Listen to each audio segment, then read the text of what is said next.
बिस्मिल्लाहिर्रहमानिर्रहीम, अस्सलाम वालेकुम। मेरा नाम मुनीफ फ़ारूक है और आप देख रहे हैं Munif Farooq official YouTube channel. आप सबके फीडबैक का बहुत शुक्रिया। जो नई खबरें बातें आपके सामने रखूंगा। एक रिक्वेस्ट आप सबको ये है कि इस चैनल को लाइक सब्सक्राइब और शेयर कीजिए, बेल आइकन को ज़रूर प्रेस किया कीजिए। आप सबके फीडबैक का हमेशा इंतज़ार भी रहता है और मुझे अच्छा लगता है जब आप एक हेल्दी डिबेट उस पर जनरेट होती है। आप डिसएग्री भी जब मेरे मुझसे करते हैं तो मुझे खुशी होती है। जो खबरें हैं जी वो आपके सामने रख देता हूँ। एक तो ये कि जो सिचुएशन इस वक्त पाकिस्तान में है, वो जैसे ही ईरान की तरफ से अटैक किया गया है पाकिस्तान के बॉर्डर के अंदर, पंजगोर में, बलूचिस्तान के इलाके में, और जो ईरान की तरफ से दिफा पेश किया गया है वो कितना सही है कितना गलत, उसके बारे में आपको बताऊंगा। पाकिस्तान की तरफ से जो मौक़िफ़ है वो जो फ़ॉरेन ऑफिस ने दे दिया वो तो है, लेकिन पाकिस्तान की मिलिट्री इस्टेब्लिशमेंट क्या सोच रही है, वो किस तरह से इसको डील करना चाहते हैं, उस हवाले से भी कुछ जो खबरें हैं वो आपके सामने रखूँगा। इमरान खान साहब की जमात के मसाइल वो अपनी जगह, लेकिन पाकिस्तान इंतखाबात से 20-22 दिन की दूरी पर है। किस तरह के इंतखाबात होने जा रहे हैं? इमरान खान साहब ने रिसेंटली कहा है हमारा प्लान सी तैयार है। उस प्लान सी, वो क्या प्लान सी क्या हो सकता है उसमें मैं आपको बताऊंगा, और जो माजी का हमारे सामने ट्रैक रिकॉर्ड है वो आपके सामने रखेंगे। एक बात ज़हन में रखिएगा कि जो सब बहुत सी चीज़ों की प्लानिंग थी कि, या ज़ाहिर बात है कोई जमात अताब का शिकार हो, फिर वो प्लानिंग भी करती है कि किस तरह से मामला को आगे चलाना है। वो प्लानिंग एग्जीक्यूट हो रही है, तरीके इंसाफ की नहीं हो रही है, नज़र क्या आ रहा है वो आपके सामने रखा जाएगा। और ये कि पाकिस्तान मुस्लिम लीग नून की पोजीशन इस वक्त क्या है इंतखाबात से पहले, और कितने वो कंफर्टेबल हैं या कितनी मुश्किल में है, और वो कहाँ किस चीज़ को देख रहे हैं। जो जलसे हो रहे हैं उनकी अहमियत क्या है और उनमें होगा क्या, वो मैं आपके सामने रखता हूँ। अगर मैं सबसे पहले जो ईरान का मसला है, देखिए ईरान की तरफ से जो मौक़िफ़ अपनाया गया है वो ये कि जैश-ए-दल एक तंजीम है, ये 2012 के अंदर बनी थी और इसने मेजर अटैक्स किए ईरान के अंदर, ईरानियन जो सिक्योरिटी फोर्सेस हैं उनके ख़िलाफ़। ये जब बहुत ज़्यादा तलखी बढ़ गई थी तो, और ज़्यादा प्रॉब्लम हुआ था 2019 के अंदर ख़ास तौर पर, तो पाकिस्तान को भी काफ़ी बैकलैश का सामना करना पड़ा ईरान की जानिब से, और कहा गया जी कि जो जैश-ए-दल है इसके कुछ सेफ़ हेवन्स बलूचिस्तान के अंदर, हमारे मुल्क के अंदर मौजूद है। लेकिन देखिए इसकी अहमियत इसलिए है कि एक दिन पहले पाकिस्तान के निगरान वज़ीर आज़म की डेवोस में मुलाकात होती है ईरानियन फॉरेन मिनिस्टर से, सारा कुछ होता है, चैनल्स ऑफ कम्युनिकेशन भी है, और ईरान उस तरह से पाकिस्तान के साथ कोई हॉस्टाइल कंट्री नहीं है, कोई हॉस्टाइल मुल्क नहीं है। लेकिन आप इस बात का अंदाज़ा लगाएं कि ये सब कुछ होता है। एक दिन वो अटैक करते हैं इराक़ के अंदर, वो जो इजरायली स्पाई जो हाइड आउट है वो उसको जो करते हैं, दूसरे दिन वो पाकिस्तान में टारगेट करते हैं जी कि ये एक टेररिस्ट ग्रुप था जिसके हाइड आउट्स को हमने टारगेट किया। अब इशू ये है कि पाकिस्तान का जो ईरान के साथ बॉर्डर है, पाकिस्तान का जो अफ़गानिस्तान के साथ एक बॉर्डर था या बॉर्डर मौजूद है, हमारा मसला ये रहा है, सेफ़ हेवन्स की बात होती थी। अमरीकी भी एक ज़माने में कहते थे कि जी पाकिस्तान के अंदर सेफ़ हेवन्स है, और हक्कानी नेटवर्क एक बड़ा मशहूर हक्कानी नेटवर्क था जी कि वो नॉर्थ वज़ीरिस्तान के अंदर उसके हाइड आउट्स हैं या सेफ़ हेवन्स हैं। इल्ज़ामात अपनी जगह, अफ़गानिस्तान के साथ पाकिस्तान का ताल्लुक़ और है, ईरान के साथ पाकिस्तान का ताल्लुक़ और है। यहाँ पर ये हुआ है तो पाकिस्तान की फ़ॉरेन ऑफिस ने तो कंडेम भी कर दिया, हमारे जो हमारे एम्बेसडर हैं उनको बुला लिया, उनके जो एम्बेसडर पाकिस्तान में हैं वो ईरान में गए हुए थे, उनको कहा वहीं रुके, वापस ना आए अभी। ये सब कुछ तो हो गया, लेकिन इस बात को बड़ा सीरियसली देखा जा रहा है कि पाकिस्तान एक न्यूक्लियर स्टेट है। आप इस तरह से, पाकिस्तान का जैसे ईस्टर्न बॉर्डर है, भारत एक हॉस्टाइल कंट्री है पाकिस्तान के साथ, और वहाँ पर ये चीज़ एक्सपेक्टेड भी होती है, या एक जब भी हुई है तो रिटेलिएशन होती है, फिर बड़ा माहौल गर्मा जाता है। ईरान के साथ ये होना, कुछ लोग ये कह रहे हैं कि जी इसके पीछे भारत भी हो सकता है, भारत की प्रोवोकेशन भी, ये सब कुछ हो सकता है, लेकिन ये ऑल ऑफ अ सडन एकदम नहीं होता, इसके पीछे ज़रूर कोई ना कोई महरक़ात या चीज़ें होती हैं। अब इस बात को रूल आउट नहीं किया जा सकता, मैं ये बहसियत पाकिस्तानी भी कह रहा हूँ, इस बात को रूल आउट नहीं किया जा सकता जी कि कोई दहशतगर्द तंजीम किसी जगह अपना कोई हाइड आउट बना के नहीं बैठी हुई होगी या ऐसा, इसको रूल आउट मैं नहीं कर सकता क्योंकि अभी तक कोई वाज़ेह शवाहिद पाकिस्तान की तरफ से भी जारी नहीं किए गए कि जो अटैक हुआ है बेसिकली वो क्या अटैक था, उसमें कुछ सामने आया है नहीं आया, लेकिन पाकिस्तान ने उससे बिल्कुल रिजेक्ट किया है कि ऐसा कुछ भी नहीं। दूसरी बात ये कि ईरान को ये, अगर आपको प्रॉब्लम पहले भी पाकिस्तान के साथ आपकी लाइंस ऑफ कम्युनिकेशन रहती हैं, तो आपको बजाय इस तरह के एक यकतरफा एक्शन लेने के, इसका तो फिर एक रिजल्ट ये भी निकल सकता है ना कि पाकिस्तान के बॉर्डर को अगर आप वायलेट करेंगे तो पाकिस्तान स्ट्राइक बैक किसी वक्त करेगा, और स्ट्राइक बैक फिर जब करेगा तो फिर आप जो तलखी है वो बढ़ जाती है, और एक हॉस्टाइल मुल्क नहीं है ईरान पाकिस्तान की तरफ और ना ही पाकिस्तान ईरान की तरफ। ठीक है, मसाइल छोटे मोटे तो होते हैं नेबर्स के दरमियान, लेकिन कोई ऐसा नहीं है कि हमने ईरान से जंगें लड़ी हो। लेकिन अगर ये प्रॉब्लम हल ना हुआ और ईरान की तरफ से थोड़ा बैक ट्रैक ना किया गया या थोड़ा पीछे ना हटा गया, तो फिर पाकिस्तान की तरफ से अब ये क्लियर है कि जी इस चीज़ को, ना सिर्फ इस चीज़ को रोका जाएगा बल्कि पाकिस्तान रिटेलिएट करेगा। जब रिटेलिएट करेगा तो फिर ईरान को भी नुकसान होगा, और कोई भी जब तलखी बढ़ती है तो उससे फिर नुकसान होता है। लिहाजा ये तो बड़ी बात क्लियर है इस वक्त कि महज शायद इस बात को ये डिप्लोमेटिक हद तक ना रोका जाए, इसकी तरफ से जो पाकिस्तान की जो सिक्योरिटी का जो आंसर है वो भी शायद इस चीज़ को हाईलाइट करेगा। अब ये एक इम्पॉर्टेंट एस्पेक्ट है, ये इसलिए इसकी अहमियत ज़्यादा है कि पाकिस्तान के अंदर इंतखाबात होने वाले हैं, पाकिस्तान के अंदर एक निगरान हुकूमत है, पाकिस्तान के अंदर सियासी अदम इस्तेहकाम अभी भी मौजूद है। अब मैं आपको ले चलता हूँ जी कि इमरान खान साहब ने रिसेंटली कहा कि जी हमारा प्लान सी तैयार है और ये सब कुछ जो हो रहा है ये लंदन प्लान के तहत हो रहा है और इनको बहुत बड़ा झटका लगेगा 8 फरवरी 2024 को। देखिए, इमरान खान साहब का प्लान सी, बिल्कुल वो जमात है उनकी, हो सकता है उनका प्लान सी सबसे बड़ा क्या हो सकता है कि जी लोग बड़ी तादाद में निकलें और अपने अपने जो कैंडिडेट है इमरान खान की हिमायत याफ्ता उनको वोट दें। सबसे बड़ा प्लान ये हो सकता है, और क्या प्लान होगा। लेकिन ये ज़हन में रखिएगा कि इमरान खान साहब ये माइंड गेम खेलते हैं।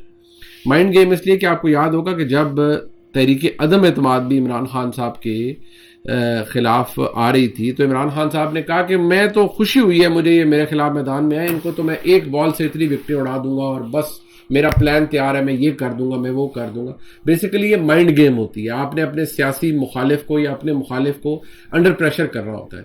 लेकिन मसला ये है कि सियासतदानों के साथ तो ये गेम चल सकती है, लेकिन जो हमारे मुल्क में इस वक्त ताकतवर हल्का है, जिसे मुक्तदरा कहते हैं, एस्टैब्लिशमेंट कहते हैं, जिनके इख्तियार में इस वक्त पूरा मुल्क है और तमाम तर हालात है, उनके ऊपर इन चीज़ों का कोई असर नहीं पड़ता। अब आप ये देखिए कि तमाम तर पिछले लोगों ने कहा जी कि वो देखें जी ये जमा हो गए जी, कागजात जमा हो गए जी, ये लोग इलेक्शन बेशक जेलों में बैठ के या हाइड आउट्स में बैठ के लड़ें, इनको वोट मिलेंगे।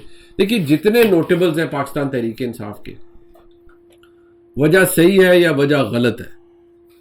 बदकिस्मत बात यह है, मैं बदकिस्मत इसलिए कहूँगा कि सियासी लोगों को इंतखाब लड़ने का हक होना चाहिए। हाँ, जिन्होंने जराइम किए हैं फिर उनको नहीं होना चाहिए, जिन्होंने इस मुल्क के अंदर इंतशार फैलाया उनको नहीं होना चाहिए, जिन्होंने इस मुल्क के अंदर साजिशें करने की कोशिश की एस्टैब्लिशमेंट के खिलाफ, उनको फिर नहीं इजाज़त होनी चाहिए। और ये वो बिलीफ है जो पाकिस्तान की मुक्तदरा के अंदर मौजूद है कि ये लोग तो बस फिर छोड़ दें, इनको तो नहीं, इलेक्शन से तो भूल जाए। इमरान खान साहब नहीं लड़ सकते, हमाद अजहर साहब नहीं लड़ सकते, और इमरान खान साहब की हिमायत याफ्ता बहुत से लोग हैं। शाह महमूद कुरैशी साहब अगर देखा जाए तो वो बड़े केयरफुल रहे हैं, उन्होंने कभी ना एंटी फौज को बयान दिया ना कुछ दिया, लेकिन उनके ऊपर भी सख्ती इतनी ज़्यादा है कि वो भी इंतखाब नहीं लड़ पा रहे और उनके वो मिसाइल हैं। उनकी साहबजादी लड़ी हैं, उनके साहबजादे लड़े हैं, लेकिन वो नहीं लड़ पा रहे और अभी भी वो जुडिशल रिमांड पे जेल के अंदर।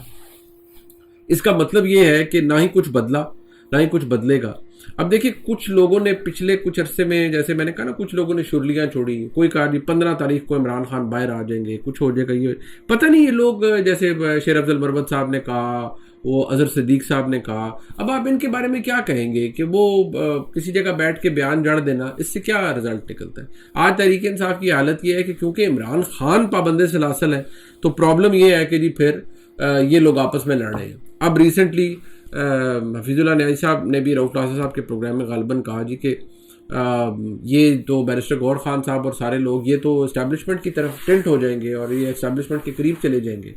देखिए, मैं समझता हूं कि एस्टैब्लिशमेंट के करीब जाने में या इस वक्त जो हालात है, क्योंकि जब या तो ना कि लेवल प्लेइंग फील्ड हो, ओपन सब कुछ हो, जब कंट्रोल ही सारा पाकिस्तान की एस्टैब्लिशमेंट का है और किसी ने अगर मुआहदा या डील करनी है तो वो भी एस्टैब्लिशमेंट से करनी है, तो फिर अगर ये लोग एस्टैब्लिशमेंट के करीब चले गए तो उस पर एतराज़ किस बात का है। इमरान खान साहब खुद एस्टैब्लिशमेंट के करीब जाना चाहते हैं, वो चाहते हैं मेरा मसाइल इस वक्त एस्टैब्लिशमेंट के साथ हल हो, वो हो नहीं रहे। कुछ लोग तो कहते हैं जी उसमें बड़ा वक्त लग जाएगा, बहुत वक्त लग जाएगा, लेकिन कुछ लोग ये भी कहते हैं कि नहीं, शायद कोई जान खलासी इमरान खान साहब की हो जाए।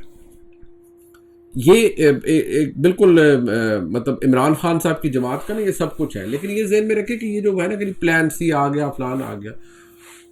जहाँ तक मैं जानता हूँ बहसियत एक सहाफ़ी और जो मेरा काम है नुक्तों को जोड़ना और ख़बर इकट्ठी करना आपके लिए, plan C D E F G जो मर्जी आ जाए, फिलहाल तो जो तासुर मिलता है वो तो ये कि भाई कम वोट में जो भी हो जाए, ना इमरान खान साहब इक़्तिदार में आ रहे हैं, ना उनकी जमात आ रही है। अब ये खबर है जो मैं आपके सामने इतने अरसे से दे रहा हूँ, अब तक तो मैं गलत साबित नहीं हुआ। आज तक की जो खबर यही है, हमेशा कहता हूँ आज तक की जो खबर यही है, कल कुछ बदल जाए तो मैं उसके बारे में कुछ नहीं कह सकता। अब ये मैं आपको बता दूं नहीं कि मुस्लिम लीग नून के क्या हालात है। मुस्लिम लीग नून थोड़ा कंफर्टेबल हुई है, कंफर्टेबल यानी कि थोड़ा सा वो मुतमईन हुए हैं, क्योंकि उनको जो कुछ सर्वे रिपोर्ट्स और कुछ चीज़ें मिली हैं कि वो वाले हालात नहीं हैं जो आज से 6 महीने पहले थे। मियां नवाज शरीफ साहब के वापस आने से अभी आप देखें जलसों में भी बड़े जलसे हो रहे हैं, रैलीज हो रही हैं। लाहौर में रैली निकली, मरीम नवाज शरीफ साहिबा थी उसमें, बड़ा उसके अंदर सामने चीज़ें आई। पाकिस्तान मुस्लिम लीग नून को उन्हें रिप्रेजेंट कर रही हैं, मियाँ साहब बन रहे हैं। हाँ, PMLN के अंदर ये बात अपनी जगह ज़रूर मौजूद है कि वज़ीर आज़म तो मियाँ साहब होंगे, लेकिन वज़ीर आला कौन होगा। वज़ीर आला के बारे में जो एक था कि बिल्कुल, क्योंकि मरीम नवाज शरीफ साहिबा भी सूबाई असम्बली की सीट से भी इलेक्शन लड़ रही हैं और मरीम नवाज शरीफ साहिबा चाहती भी हैं कि वो वज़ीर आला पंजाब बने, बिल्कुल चाहती हैं। लेकिन क्या अगर मियां नवाज शरीफ साहब वज़ीर आज़म बनते हैं तो जाहिर बात है अब शहबाज शरीफ साहब की और पोजीशन क्या हो सकती है। अब उनसे गुफ्तगू जो मेरी हुई on the record, of the record, तो जाहिर बात है कोई ऐसे खोल के तो खबर नहीं मिलती। खबर तो आपको तब मिलती है जब आप नुक्ते जोड़ें, जो गुफ्तगू है उससे कुछ नतीजा अख्ज़ करें। कि मुझे एक पता लगा, इससे ये अंदाज़ा हुआ कि शहबाज शरीफ साहब भी इस जगह पर मौजूद है, यानी उन्हें वज़ीर आला पंजाब दोबारा बनने से में कोई हर्ज नहीं है, वो बनना भी चाहेंगे। मरीम नवाज शरीफ साहिबा ऑलरेडी बनना चाहती हैं क्योंकि वो तमाम टेस्ट पास कर चुकी हैं, रगड़े का, एक्सपीरियंस का, क्राउड पुलिंग का, सारा कुछ, कैंपेन चलाने का, सियासत में आने का, सियासी डीलिंग करने का, मुक्तदरा से बात करने का, मुक्तदरा को अपने खिलाफ देखने का भी, और यानी कि एस्टैब्लिशमेंट को अपने खिलाफ भी उन्होंने देखा और एस्टैब्लिशमेंट को अपने हक में भी होते हुए देखा। तो ये सारा, ये देखिए हमारे जैसे मुल्क के अंदर जहाँ नेशनल सिक्योरिटी स्टेट है, ऐसी चीज़ें तब्दील हो रही होती हैं ना, तो ये उनका वो जो एक्सपीरियंस वाला खाना था वो तो पूरा हो चुका है। अब बात यह है कि पाकिस्तान में होना क्या है। एक तासुर ये है जी कि जब शहबाज शरीफ साहब वज़ीर आज़म थे और हमजा शहबाज शरीफ साहब को बनाया गया वज़ीर आला पंजाब, तो उस वक्त बाजवा साहब की एस्टैब्लिशमेंट थी और उन्हें बड़ा बुरा महसूस हुआ और उन्होंने फिर हमजा साहब की छुट्टी करवा दी। वो फिर 63 का फैसला और वो सारा कुछ, वो तो बाजवा साहब कहते फिरते थे कि मैंने करवाया। अब वो जो भी कुछ हुआ वो उसका नतीजा ये था कि हमजा शहबाज शरीफ फारिग हो गए, वो नहीं रह सके वज़ीर आला पंजाब, और इस बात का दुख शहबाज साहब को भी है, उनको ज़ाती तौर पे भी हमजा साहब को दुख है। लेकिन अब सवाल ये उठ रहा है कि जी मियाँ साहब के साथ शहबाज साहब का कॉम्बिनेशन तो पुराना है कि जी मियाँ साहब वज़ीर आज़म, शहबाज साहब वज़ीर आला पंजाब, लेकिन क्या मरीम नवाज शरीफ साहिबा और मियाँ नवाज शरीफ साहब का कॉम्बिनेशन हज़म हो जाएगा। ये बात तो जो कुछ लोगों ने ना पहले जो एक तासुर था कि फलाने पे लकीर लगी हुई है, फलाने, वो लकीरें लगूने वाला काम पीछे था, लकीरें ज़रूर थी पर वो पीछे रह गई। लेकिन अब देखना ये है जी कि जो एक वाइब आपको मिलती है वो तो ये कि मरीम नवाज शरीफ के रास्ते में और मरीम नवाज शरीफ साहिबा के रास्ते में रुकावट कोई नहीं है। वो अगर बनना चाहें तो वो बन भी सकती हैं, पार्टी अगर उन्हें बनाना चाहे तो बना भी सकती है।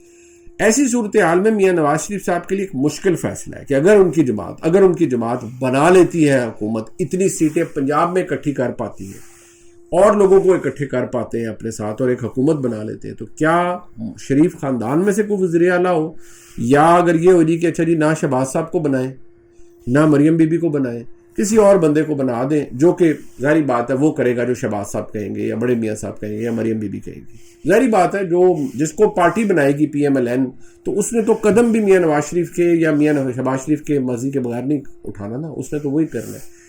ये एक सोच एक जगह पर ज़रूर PMLN में पाई जाती है कि जी शहबाज साहब को कि जी शायद अगर हालात अच्छे रखने हैं तो फिर ऐसे है कि जी शहबाज साहब भी ना बने, मरियम बीबी भी ना बने, किसी और को बना दे।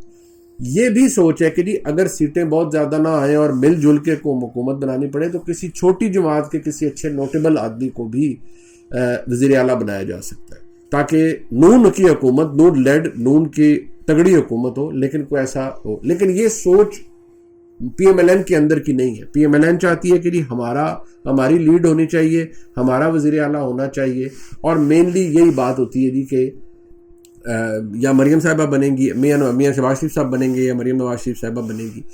लेकिन क्या मियाँ शहबाज शरीफ साहब बनना चाहते हैं? क्या वो प्रोविंशियल असेंबली की सीट के ऊपर लड़ रहे हैं? मरियम नवाज शरीफ साहिबा लड़ रही हैं। क्या शहबाज शरीफ साहब बनना चाहते हैं? ये वो सवालात हैं या वो बातें हैं जिनको आप खुद नुक्ते जोड़िए और ज़रा सोचिए कि इस पर मियाँ नवाज शरीफ साहब ज़हनी तौर पर क्या सोच रहे हैं। अभी तो देखें इंतखाबात होने हैं ना, इंतखाबात होने हैं, जैसी तैसी जो भी हुकूमत है वो बनी जानी है या बनवा दी जाएगी, सीधी सी बात है जो हालात हमारे सामने हैं। लेकिन होगा क्या? सियासी इस्तेकाम तो मामला नहीं है, सियासी इस्तेकाम तो आएगा नहीं, क्योंकि जैसे ही इंतखाबात होंगे PTI ख़ास तौर पर कहेगी नहीं कि हमें तो देखें एक बल्ले के निशान से इन्होंने महरूम करवाया। सीधी सी बात है, वो भूल जाए इस बात को कि वो कानूनी तौर पर फैसला उनका कितना वो तगड़ा फैसला है और कितना कमज़ोर दिफा था तहरीक इंसाफ का। नहीं, वो सब बातें भूल जाए। वो कहते हैं जी कि हमारे साथ तो ये मियाँ नवाज शरीफ साहब के कहने पर करवाया गया, उनका तो फार्मूला सिंपल, और ये इस्टेब्लिशमेंट ने मियाँ नवाज शरीफ साहब के लिए करवा के दिया जी, बल्ले का निशान फारग करवाया, जो इमरान खान साहब का नैरेटिव। क्या पाकिस्तान में सियासी इस्तेकाम आ जाएगा? मुझे नहीं लगता। अब देखें शेख रशीद साहब, सारा कुछ हुआ, उन्होंने चिल्ला भी काटा, सब कुछ हुआ, ये वो, उनकी ज़मानत खारिज हुई, वो जेल चले गए, इंतखाब लड़ने का उनका है, लेकिन क्योंकि उन्होंने मुकम्मल तौर पर इमरान खान साहब की जमात से विड्रॉ नहीं किया। विड्रॉ कैसे किया? बेशक कलम दवात पे थे, लेकिन उनका दिल ये था, और उस इंटरव्यू में भी उनकी कोशिश ये थी कि मैं इमरान खान को नाराज़ नहीं करना, ना उनकी जमात को नाराज़ करना, ताकि मैं उनसे वोट ले सकूँ। वो जो पॉलिसी है कि दोनों कश्तियों का सवार होने वाली, वो बदकिस्मती से शेख रशीद साहब को ले डूबी है, क्योंकि दोनों कश्तियों में सवार होते हैं। तो बात यह है कि फवाद चौधरी साहब ने भी कोशिश की कुछ शुरू में कि दोनों कश्तियों में सवार हों, बाद में चले हुए और अब वो बेचारे रगड़ा खा रहे हैं। शेख रशीद साहब का भी दोनों कश्तियों में जो मुक्तदरा है, यानी हमारे इस्टेब्लिशमेंट है, और वो बड़ी तगड़ी है, वो नहीं, वो उनको पसंद नहीं आता। वो कहते हैं भाई आपने लड़ाई लड़नी है तो फिर आप जहाँ पर हैं वहाँ बैठ के लड़े, आपने हमारे साथ पंगे लिए हैं तो फिर अब आपको उसका मज़ा चखना पड़ेगा। आपने ऐसे लोगों का साथ दिया है जिन्होंने हमारे खिलाफ इंतशार फैलाया, तो फिर आपको रगड़ा लगेगा। मैं दोबारा कहता हूँ, मैं बार बार कहूँगा और कहता रहूँगा कि जो मैं बातें आपको ये बता रहा होता हूँ ना, ये खबर है, this is a news, ground reality है। ये मैं ये नहीं कह रहा कि ओ बहुत अच्छा हो रहा है, कमाल हो गया जनाब, नो नो नो। मेरा काम है आपको बताना, आपको रिपोर्ट करना। उस खबर के ऊपर आप गुस्से में हो या इस बात को समझें कि ये जो बता रहा है ये ठीक बता रहा है कि ये हमारे मुल्क के हालात हैं। बाकी तो निज़ाम चल रहा है तो वो मेरे हाथ में तो नहीं है भाई, वो तो अल्लाह के हाथ में है। हाँ, मैं ये कह सकता हूँ कि बहुत से गैर कानूनी काम हो रहे हैं, बहुत ज़्यादा जो एक ऐसी सूरत हाल है जहाँ सख्ती है और वो कानून के दायरे से भी बाहर निकली हुई सख्ती है, तो ये गलत नहीं होगा। इस व्लॉग को लाइक सब्सक्राइब शेयर कीजिएगा जी। इंशाल्लाह आपसे बहुत जल्द दोबारा मुलाकात होती है। खुदा हाफिज़।